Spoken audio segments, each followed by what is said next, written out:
नमस्कार. आज आपण उभा आहोत वडाळा तालुका सिल्लोड जिल्हा छत्रपती संभाजीनगर येथे. या गावातील प्रगतीशील शेतकरी श्री देवदास पाटील मानकर यांच्या शेतात आपण बायर कंपनीचं नवीन वाण 9247 हे बघण्यासाठी इथे उपस्थित आहोत. तर बघू शकता आपण या मक्याला आकर्षक नारंगी रंग आहे, दाना टोकापर्यंत भरलेलं आहे आणि प्लांट जर बघू शकता आपण शेवटपर्यंत झाडं हे पूर्ण हिरवं आहे.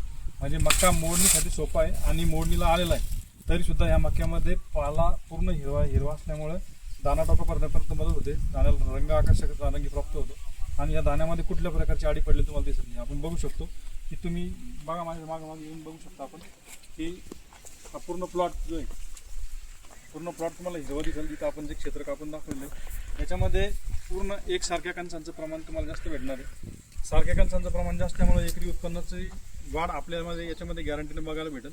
त्याच प्रकारे बघू शकता आपण इथं एकसारख्या कणसांचं प्रमाण जे हे जास्त असल्यामुळं, सारखं असल्यामुळं तुम्हाला उत्पन्न वाढीसाठी याच्यामध्ये फायदा होणार. तर माझी विनंती राहील प्रत्येक शेतकरी बंधूंनी या वाणाची एक पॅकेट तरी लागवड करून बघावं, जेणे तुमच्या शेतात हे वाण कसं येतं याचा अनुभव तुम्हाला येईल. इकडे बघू शकतो आपण याचे दाणे आणि बिट्टी कशा प्रकारची बारीक पाहायला होतं तुम्हाला. जवळ बघा तिथं आपण बिट्ट्या ठेवल्या होत्या आणि दाणे ठेवलेले होते. ही बिट्टी मोडून बघू शकतो आपण. याच्यामध्ये एकदम बारीक प्रकारची बिट्टी याच्यामध्ये भेटेल. दाणा हा एकदम चपटा आणि टोकापर्यंत भरलेला भेटेल.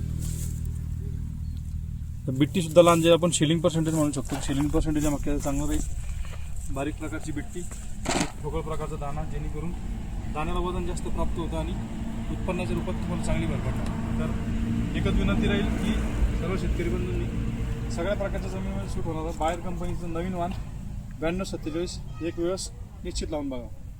खूप खूप धन्यवाद.